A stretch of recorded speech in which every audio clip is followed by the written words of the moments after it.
दोस्तों नमस्कार। आज की वीडियो में हम जनरेटर प्रोटेक्शन रिले के बारे में जानेंगे कि क्या होते हैं। आप यहाँ पर देख सकते हैं लिखा हुआ है list of protection relay in 7UM622 siemens में एक। ये आपका 7UM622 ये GPR का जो मॉडल नंबर है वो है, जिसको सीमेंस कंपनी के द्वारा बनाया गया है। और देखिए जनरेटर प्रोटेक्शन रिले GPR यहाँ पर लिखा हुआ है। तो कितने टाइप के प्रोटेक्शन होते हैं जनरेटर में, उसके बारे में हम डिटेल से जानेंगे। देखिए जब भी जनरेटर रनिंग कंडीशन में रहता है तो उसमें डिफरेंट टाइप के फॉल्ट आ सकते हैं। और देखिए जब ग्रिड से भी जुड़ा रहता है तो उसमें भी डिफरेंट टाइप के फॉल्ट हो सकते हैं, रनिंग में भी हो सकते हैं। तो उन सब प्रोटेक्शन देने का मतलब यही होता है कि जनरेटर को अपने को सेफ़ ऑपरेशन में चलाना है। यदि कुछ भी मेजर फॉल्ट आएगा तो देखिए जनरेटर का कॉस्ट बहुत ज़्यादा रहता है, करोड़ों रुपये में रहता है।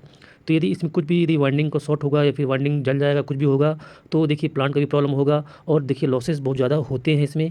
इसीलिए इसको सेविंग करने के लिए जो भी लॉसेस कम से कम हो और जनरेटर को स्मूथ मोड में चलाने के लिए डिफरेंट टाइप के प्रोटेक्शन हम पावर प्लांट में देते हैं। तो हम समझ सकते हैं कि ये बहुत ही इंपॉर्टेंट चीज़ है। जो भी इलेक्ट्रिकल इंजीनियर है, जो भी इंटरव्यू देने जाते हैं, उनसे अक्सर इंटरव्यू में ये जनरेटर प्रोटेक्शन के बारे में हमेशा क्वेश्चन किए जाते हैं, जो आपको जानना बहुत ज़रूरी है। इसलिए चलिए हम शुरू करते हैं कि कितने कितने टाइप के प्रोटेक्शन होते हैं। यहाँ पर देखिए ये जो लिखा हुआ है, ये नंबरिंग दिया हुआ है प्रोटेक्शन का। एक तरह से नंबरिंग होता है जो भी ड्राइंग में रहता है, आप यहाँ पर देख सकते हैं। जैसे मान लीजिए अंडर इम्पीडेंस प्रोटेक्शन हो गया 21। तो ये सब चीज़ें आपको नंबर मैं आपको ड्राइंग में बता दूंगा बाद में इसी वीडियो में। देखिए इसकी नंबरिंग होगा, ये सब नंबरिंग, ठीक है। कहाँ पर फॉल्ट है, क्या फॉल्ट है, GPR में कौन कौन सा किस जगह में फॉल्ट है, सब चीज़ होता है, उसके बारे में बता दूंगा मैं। पहले हम देखते हैं ये फॉल्ट, ठीक है। देखिए अंडर इम्पीडेंस प्रोटेक्शन, आप इसको देख लीजिएगा, ये पूरे जो भी नंबरिंग दिया हुआ है। फिलहाल मैं आपको जो भी फॉल्ट होते हैं, जो भी प्रोटेक्शन दिए रहते हैं, उसके बारे में बताऊंगा मैं आपको। देखिए under impedance protection, over fluxing protection, under voltage protection stage 1-2 हो गया। इसी पर 32F में क्या है, लो पावर प्रोटेक्शन हो गया। Reverse power protection, 100% stator earth fault protection हो गया। Loss of field excitation protection stage 1-2। इसी प्रकार negative phase sequence protection stage 1-2। Thermal overload protection, instantaneous over current protection, inadvertent energisation protection, breaker failure protection. देखिए 50 BF यहाँ पर लिखा हुआ है। इसी प्रकार RDMT over current protection, over voltage control over current protection हो गया। सेंसिटिव अर्थ फॉल्ट प्रोटेक्शन। देखिए ये जो भी फॉल्ट होते हैं मैं इसको एक अलग से वीडियो में बना के बता दूंगा कि फ़ॉल्ट क्यों क्यों होते हैं, कितने मिली सेकंड में ट्रिप करता है ब्रेकर को, और जो भी फॉल्ट होते हैं क्यों होते हैं, किस कारण होते हैं, इसके बारे में भी मैं वीडियो बना के आपको बता दूंगा। फिलहाल आगे देखते हैं over voltage protection stage 1-2। Non direction अर्थ फॉल्ट प्रोटेक्शन क्यों आता है, इसके बारे में सब कुछ बताऊंगा मैं आपको वीडियो में, नेक्स्ट वीडियो में। फिलहाल यहाँ पर देखिए fuse failure protection, pole slipping protection, over under frequency protection stage 4, 4 stage में होता है। Rate of change of frequency protection, ये देखिए, और डिफरेंशियल प्रोटेक्शन। देखिए तो ये बहुत ही इंपॉर्टेंट प्रोटेक्शन है जो भी है। डिफरेंशियल हो गया, over under voltage under frequency, thermal overload, negative phase sequence, loss of field, 100% state earth fault protection, reverse power. ये देखिए ये बहुत ही कुछ 5, 6, 7 जो भी फॉल्ट हैं बहुत ही इंपॉर्टेंट है, जो अक्सर इंटरव्यू में हमसे पूछे जाते हैं। तो हमको बहुत ही अच्छे से इसको समझना है। इसी प्रकार यहाँ पर देखिए ये जो दिया हुआ है 86A 86B, ये मास्टर टिप रिले GPR हो गया 1-2, ठीक है। इसी प्रकार रोटर अर्थ फॉल्ट रिले 2 स्टेज में। देखिए यहाँ पर क्या दिया है, 64R अर्थ फॉल्ट, ये कहाँ पर दिया हुआ है। देखिए मैं आपको आगे इसके वीडियो में ड्राइंग बता दूंगा। ये देखिए ये 64 हो गया। ये फॉल्ट कहाँ से आ रहा है, देखिए रोटर से, ठीक है, रोटर से फीडबैक लिया हुआ है आगे। तो मैं आपको बता दूंगा, थोड़ा सा वेट करिए और आगे इसी के बारे में समझेंगे हम, ठीक है। फिलहाल इसको समझते हैं कि ये क्या क्या फॉल्ट होते हैं यहाँ पर। देखिए इसी प्रकार 74 में आपका ट्रिप सर्किट सुपरविजन हो गया रिले। इसी प्रकार 80 नंबर में जो है DC सर्किट सुपरविजन हो गया। अब देखिए 25+S में क्या है, चेक सिंक्रोनाइजिंग रिले विथ सिंक्रोनोस्कोप। ये देखिए ये आगे हम देख सकते हैं यहाँ पर, ये देखिए इस सब के बारे में, सिंक्रोनाइजिंग के बारे में सब कुछ यहाँ पर दिया हुआ है। तो क्या क्या रिले हम यूज करते हैं उसके बारे में सब कुछ हम समझेंगे आगे। आपको मैं वन बाई वन समझाऊँगा, ठीक है। तो देखिए 25 में कौन सा है, auto, digital auto synchronising relay. इस प्रकार 25G 25X का गॉड auto relay check synchronising relay ये हो गया। तो ये एक तरह से नंबरिंग दिया हुआ है, और ये किस किस रिले का यूज करके क्या क्या नंबरिंग दिया है ये है यहाँ पर। इसी प्रकार यहाँ पर आपका एनर्जी मीटर का भी TPM मीटर यहाँ पर लिखा हुआ, देखिए यहाँ पर दिया हुआ है। ये देखिए अब आपको चीज़ यहाँ पर बता देता हूँ, ये आपका 18 मेगावाट जनरेटर के लिए है पूरा, ये जो भी प्रोडक्शन लिया गया है। तो देखिए यहाँ पर 1500 एम्पियर का डिजिटल मीटर यहाँ पर यूज़ किया गया है। देखिए इसके बाद PF meter, digital power factor meter यहाँ पर लिखा हुआ है। इसी प्रकार megawatt meter, MVA MVR meter जो यहाँ पर यूज़ किया गया है आपका इसमें GPR में, आपका फीडर में, या फिर बोल सकते हैं कि जो पैनल में जो यूज किया गया है, ठीक है, पैनल में जो यूज किया गया है वो सब यहाँ पर दिया हुआ है। देखिए डिजिटल फ्रिक्वेंसी मीटर हो गया, digital volt meter, digital double frequency metre सब यहाँ पर लिखा हुआ है। फिर देखिए एनाउंसिएटर जो भी फॉल्ट आते हैं, जो भी अलार्म आता है, एनाउंसिएटर यहाँ पर दिया हुआ है। टेम्परेचर स्कैनर यहाँ पर दिया हुआ है। तो ठीक है, इसके बारे में आगे समझेंगे। अब देखिए यहाँ पर ये मेक दिया हुआ है, ठीक है, ये मेक है, किस कंपनी ने बनाया है। देखिए कंजर्व मीटर हो गया, यहाँ पर कंजर्व मीटर हो गया, ये ABB कंपनी सीमेंस बनाया है, ठीक है, अरेबा कंपनी का है। तो यहाँ पर देखिए मेक भी जानना बहुत ज़रूरी है, क्योंकि इंटरव्यू में अक्सर हमसे मेक ज़रूर पूछा जाता है। तो एक बार थोड़ा मेक को भी देख लीजिएगा, ठीक है।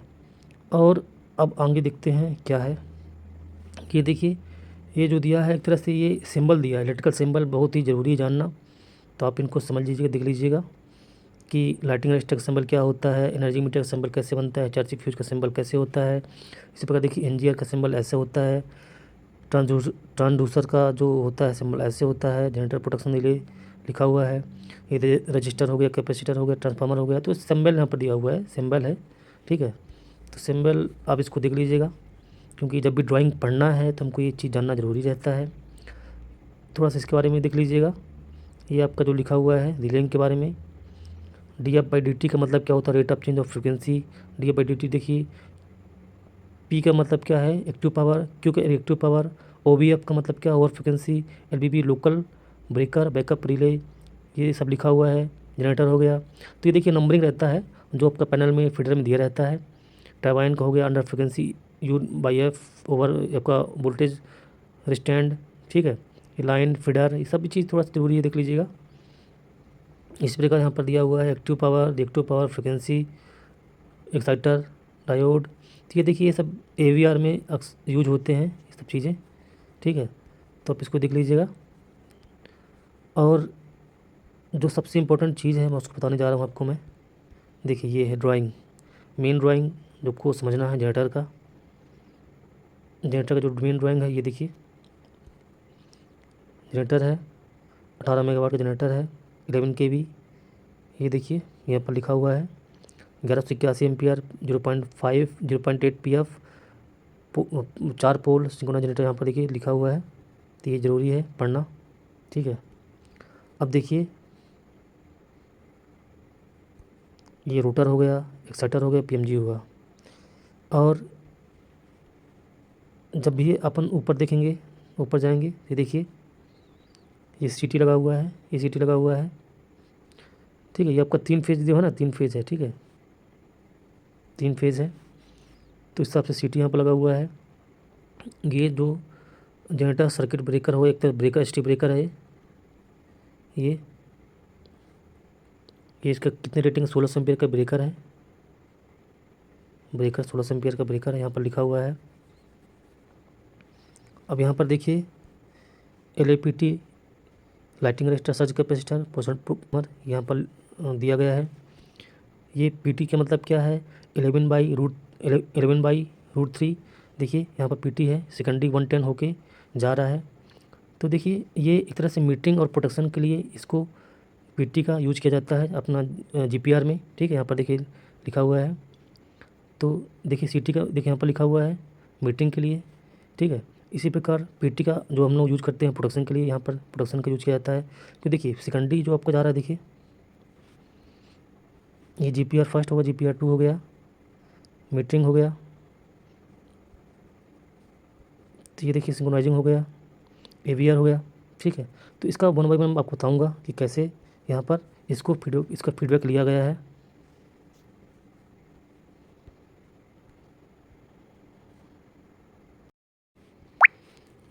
दोस्तों जैसे देखिए ये आपका ऑटोमेटिक जनरेटर है, तो देखिए यहाँ पर PT हुआ, CT लगा हुआ है। जनरेटर सर्किट ब्रेकर, जब भी आपका जनरेटर चार्ज होगा तो देखिए इसी के थ्रू सप्लाई जाएगी। जैसे आपका ब्रेकर चार्ज होगा तो सप्लाई 11 kV में जाएगी। ठीक है, ये आपका जनरेटर सर्किट ब्रेकर हो गया 1600 एम्पियर का। तो ऐसे सप्लाई सिस्टम यहाँ काम करेगा। इसी प्रकार हम समझेंगे। देखिए जनरेटर है, तो जनरेटर के जस्ट नीचे हम देख सकते हैं ये NGR है, NGR न्यूट्रल ग्राउंडिंग रजिस्टर। तो देखिए NGR में CT है। ठीक है, ये CT लगा हुआ है 100/1 एम्पियर CT यहाँ पर लगा हुआ है। देखिए GPR फर्स्ट और GPR सेकंड के लिए फीडबैक यहाँ पर गया। देखिए ये गया फीडबैक सेकंड के लिए, फर्स्ट के लिए ये देखिए यहाँ पर गया है। तो आपका NGR से भी फीडबैक लिया हुआ है यहाँ पर कि कुछ भी यदि फॉल्ट आता है तो GPR इसको सेंस करेगा। ठीक है, इसी प्रकार हम देख सकते हैं, समझ सकते हैं कि ये देखिए, समझेंगे अच्छे से इसको। ये देखिए ये लिया है PT का रेफरेंस। देखिए PT का रेफरेंस यहाँ पर लिया है, ये GPR फर्स्ट में लिया हुआ है।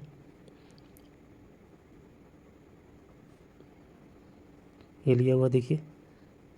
इसी प्रकार ये आपका इधर का रेफरेंस यहाँ देख सकते हैं, ये लिया हुआ है GPR 2 में। तो 110/√3 ये देखिए यहाँ भी लिया हुआ है। तो देखिए यहाँ पर PT का भी रेफरेंस लिया हुआ है, CT का भी लिया हुआ है। इसी प्रकार देखिए मीटरिंग के लिए यहाँ पर, ये देखिए मीटरिंग के लिए यहाँ पर CT का लिया हुआ है, ये GPR फर्स्ट हुआ। इसी प्रकार ये देखिए GPR 2 का यहाँ पर लिया हुआ है रेफरेंस। तो देखिए मीटरिंग और प्रोडक्शन के लिए CT PT का यहाँ पर रेफरेंस GPR फर्स्ट GPR 2 में लिया हुआ है। बाकी इसके बारे में हम नीचे पढ़ चुके हैं, जो प्रोडक्शन यहाँ पर लिया हुआ है GPR फर्स्ट GPR 2 में। ठीक है, और ये देखिए ये मीटरिंग पूरा यहाँ पर लिखा हुआ है, सिंक्रोनाइजिंग हुआ है। तो मीटरिंग में देखिए voltage, frequency, ampere, PR, megawatt सब कुछ यहाँ पर लिया हुआ है। ठीक है,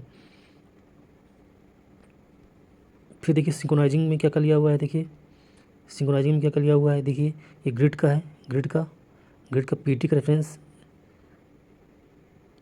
11 kV/110 यहाँ पर लिखा हुआ। देखिए तो ग्रिड का रेफरेंस लेके देखिए सिंक्रोनाइजिंग जो हम लोग करते हैं, ग्रिड का 11 kV। ठीक है, इसी प्रकार PT रेफरेंस यहाँ पर लिया हुआ। देखिए जनरेटर का 11 kV। इसी तरह फ्रिक्वेंसी, इसका फ्रिक्वेंसी इसका हो गया। इसी प्रकार इसका वोल्टेज, फ्रिक्वेंसी, इसका फ्रिक्वेंसी। तो जनरेटर का फ्रिक्वेंसी इधर ले लिया, ग्रिड का फ्रिक्वेंसी इधर ले लिया, तो हम लोग इसको सिंक्रोनाइजिंग करते हैं। आप समझ रहे होंगे कि देखिए ग्रिड का इधर से ले लिया, जनरेटर का इधर से ले लिया। इसी प्रकार हम देखिए AVR में क्या है, AVR में भी इसी तरह AVR में भी फीडबैक लिया हुआ है। ठीक है, इसी प्रकार दोस्तों हम देखते हैं जो आपका AVR है इसका फीडबैक कैसे लिया गया है। देखिए हम समझते हैं। देखिए ये चार फीडबैक यहाँ पर लिए गए हैं, तो कैसे लिए गए हैं इसके बारे में देखिए।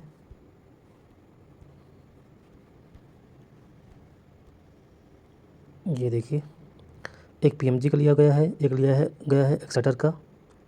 ये देखिए एक्साइटर का, और जो बीच वाला जो लिया गया है, ये कहाँ लिया, देखिए बीच वाला लिया गया है आपका 64 रोटर अर्थ फॉल्ट के लिए लिया गया है। तो आप यहाँ पर समझ सकते हैं कि दो फीडबैक आपका PMG और एक्साइटर के लिए हो गया। और दो फीडबैक जो लिए गए हैं, ये देखिए पहला है PT के लिए, PT के थ्रू यहाँ रेफरेंस लिया गया है, PT फ्यूज़ ये हो गया, PT 2 नंबर, PT 1 नंबर। ठीक है, तो ये आपका 2 नंबर के लिए लिया गया है। और देखिए PT 1 के लिए लिया गया है, ये इधर रेफरेंस। ये देखिए 4 रेफरेंस यहाँ पर गए हैं, ये आपके AVR में। तो ऐसे इसको समझना है अपने आप को, हमको, कि कैसे ये चीज़ें काम करती हैं यहाँ पर। और आप यहाँ पर समझ सकते हैं कि कैसे AVR हो गया, सिंक्रोनाइजिंग हो गया, मीटरिंग जो लिया गया है, कैसे कहाँ से क्या काम करता है, ये देखिए, ये कस्टमर DCS मतलब जो भी लैपटॉप में जो भी चेक करना है ये यहाँ से लिया गया कस्टमर DCS के लिए हो गया। जो भी बाहर से जो सर्विस इंजीनियर आता है वो यहाँ से चेक कर सकता है कि क्या क्या हमको सेटिंग करना है, ये सब चीज़ें उसके लिए है। और हम समझ सकते हैं कि कैसे चीज़ें यहाँ पर काम करती हैं। GPR फर्स्ट, GPR 2, इसमें आपका CT और PT का रेफरेंस लिया जाता है मीटरिंग प्रोटेक्शन के लिए। इसी प्रकार जो अपने मीटर्स हैं, मीटर में बहुत सारा CT PT का यूज़ किया जाता है ना। तो ये देखिए, सब चीज़ें एक स्टेप बाय स्टेप चीज़ें आप समझेंगे तो आपको चीज़ें समझ में आएंगी। यहाँ पर ये देखिए, बस बार यहाँ पर लिखा हुआ है जो 3 फेज 50 हर्ट्ज 11 के भी बस बार। तो ये आपका देखिए 11 के भी बस बार है। इधर से सिंक्रोनाइजिंग के लिए PT का रेफरेंस लिया गया है। आपको यही बस बार आपके आगे जोड़ता है। देखिए ये सप्लाई सिस्टम ऐसे काम करती है। सप्लाई जैसे आपका जनरेटर रनिंग कंडीशन में चलता है तो सप्लाई यहाँ से जाती है। तो सब प्रोटेक्शन के लिए सब चीज़ें यहाँ पर यूज की गई हैं थ्रू किसके GPR। कुछ भी फॉल्ट आता है तो GPR इसको कमांड देगा।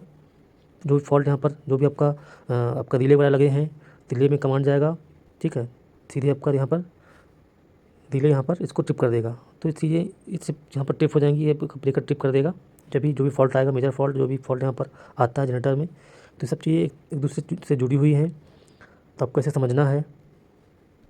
बाकी आपको ये बहुत ही इंपॉर्टेंट, इसको पढ़ लीजिए अच्छे से, जो आपके काम आएगा बहुत ज़्यादा। और देखिए ये जो फॉल्ट आते हैं कैसे क्यों आते हैं, इसको मैं अलग से एक वीडियो बना के आपको बता दूंगा। फिलहाल आपको इसको थोड़ा सा एक आध बार देखेंगे तो आपको काफ़ी कुछ यहाँ पर समझ में आएगा कि कैसे कहाँ से चीज़ें जुड़ी हुई हैं और इन सबका कुछ ना कुछ ज़रूर रोल है। ठीक है, मेरे वीडियो को लाइक करिए, सब्सक्राइब करिए। Thank you. फिर एक नए वीडियो के साथ अगली बार मिलेंगे। धन्यवाद।